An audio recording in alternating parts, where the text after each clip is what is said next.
অনূর্ধ্ব-19 Asia কাপের semifinal আগেই নিশ্চিত হয়েছিল বাংলাদেশের। বি গ্রুপের প্রথম ম্যাচে আফগানিস্তানকে হারানো টাইগার যুবারা পরের ম্যাচে নেপালকে হারিয়েছিল। তবু শ্রীলঙ্কার বিপক্ষে গ্রুপ পর্বের শেষ ম্যাচটি আজিজুল হাকিম তামিমদের জন্য গুরুত্বপূর্ণ ছিল, কারণ জয়ী দল গ্রুপ চ্যাম্পিয়ন হয়ে শেষ 4-এ যাবে। সেক্ষেত্রে সেমিফাইনালে ভারতকে এড়ানোর সুযোগ থাকবে। শ্রীলঙ্কার বিপক্ষে ম্যাচ 39 রানে জিতে গ্রুপ চ্যাম্পিয়ন হয়েছে বাংলাদেশ। ফাইনালে যাওয়ার লড়াইয়ে পাকিস্তানকে প্রতিপক্ষ হিসেবে পেয়েছে। টুর্নামেন্টের দ্বিতীয় সেমিফাইনাল ম্যাচটি 19 ডিসেম্বর মাঠে করাবে। আজ টস হেরে ব্যাটিংয়ে নেমে ভালো শুরু পায় বাংলাদেশ। ওপেনিং জুটিতে বাংলাদেশ যুবারা 84 রান যোগ করেন। দারুণ ছন্দে থাকা ওপেনার জাওয়াদ আবরার 36 বলে 49 রানের ইনিংস খেলেন। তার সঙ্গে রিফাত বেগ 36 রান যোগ করেন। অধিনায়ক তামিম 3-এ নেমে 48 বলে 29 রান যোগ করেন। 4-এ নামা কালাম সিদ্দিকী করেন 60 বলে 32 রান।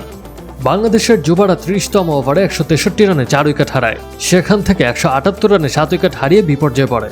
শেষ পর্যন্ত অল আউট হওয়ার আগে 225 রান করতে পারে বাংলাদেশ।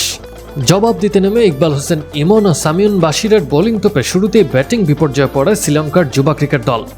তারা 26 রানে প্রথম উইকেট হারালেও 44 রানে 4 উইকেট হারায়। 126 রানে 8 উইকেট হারিয়ে বড় হারের পথে পা বাড়ায়। সেখান থেকে নবম উইকেটে 56 রানের জুটি করে ম্যাচে ফেরে লঙ্কানরা। তবে শেষ পর্যন্ত বাংলাদেশই জয় নিয়ে মাঠ ছাড়ে। বাংলাদেশের হয়ে বল হাতে পেসার ইমন 10 ওভারে 37 রান দিয়ে 3 উইকেট নিয়েছেন। বাহাতি স্পিনার শাহরিয়ার আহমেদ 10 ওভারে 27 রান দিয়ে নিয়েছেন 3 উইকেট।